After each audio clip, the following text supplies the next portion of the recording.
আন্দোলনের মধ্য দিয়ে তৈরি হওয়া ফসল।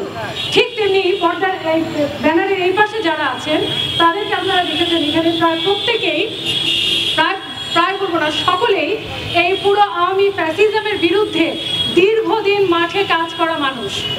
এবং 24-এর যে গণ আন্দোলন হলো, সেই আন্দোলনে প্রত্যেকে আমরা মাঠে ছিলাম। তাহলে এই বৈষম্য বিরোধী আন্দোলন করতে যে আজকে আমরা 5 তারিখের পরে যে বাংলাদেশটা পেলাম, সেটা কেমন করে এত বৈষম্যের শিকার হতে হচ্ছে? কেন আজকে আমাদের সেই বৈষম্যের কথা বলতে হচ্ছে? ফাঁকটা কোথায় আছে? আপনারা জানেন 2021 সালে সারা বাংলাদেশে মণ্ডপে মণ্ডপে হামলা হয়েছিল আওয়ামী লীগের আমলে। আজকেও যদি আমাদের এই স্বরাষ্ট্র উপদেষ্টা যে সমস্ত বক্তব্য দিয়ে যাচ্ছেন, মন্দিরে মন্দিরে হামলা হয়ে যাচ্ছে, তাহলে কি আমরা বলবো যে বাংলাদেশে যতগুলো হামলার ঘটনা ঘটেছে আওয়ামী আমলে এবং এই আমলেও, সে আমলে যেমন এই অঞ্চলের সংখ্যালঘুদেরকে রাজনীতির গুটি বানানো হয়েছিল, এই আমলেও সেটা চলছে?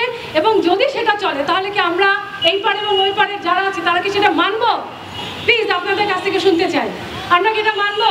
আমরা নিশ্চয়ই এটা মানবো না। কারণ এই মানার জন্য আমরা 24-এর আন্দোলন করি নাই, এতগুলো মানুষ প্রাণ দেয় নাই, আমরা নিজেরা মাঠে থেকেছি।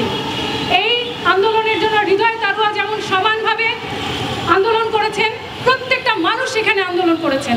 তাহলে এই বৈষম্য বিরোধী আন্দোলনের পরে যখন আমরা দেখি মব সন্ত্রাস হচ্ছে, মব যারা এই সকল মানুষের অধিকারের বিরুদ্ধে যে কথা বলছেন, তাহলে আমাদের ধরে নিতে হবে সেই মবে যারা ছিলেন তারা আসলে বৈষম্যের পক্ষের মানুষ, তারা বৈষম্য তৈরি করতে চান।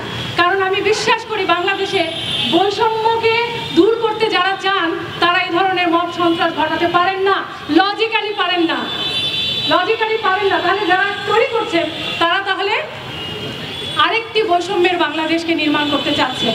এবং মনে রাখবেন, সেই বৈষম্যের বিরুদ্ধেও এই মানুষগুলো এই ব্যানারের এই পারে এবং ব্যানারের ওই পারে সকলে সমান তালে লড়বো বলে আমি বিশ্বাস রাখি, এবং সেই বিশ্বাসের উপর ভরসা করে আমি আমার বক্তব্য শেষ করছি।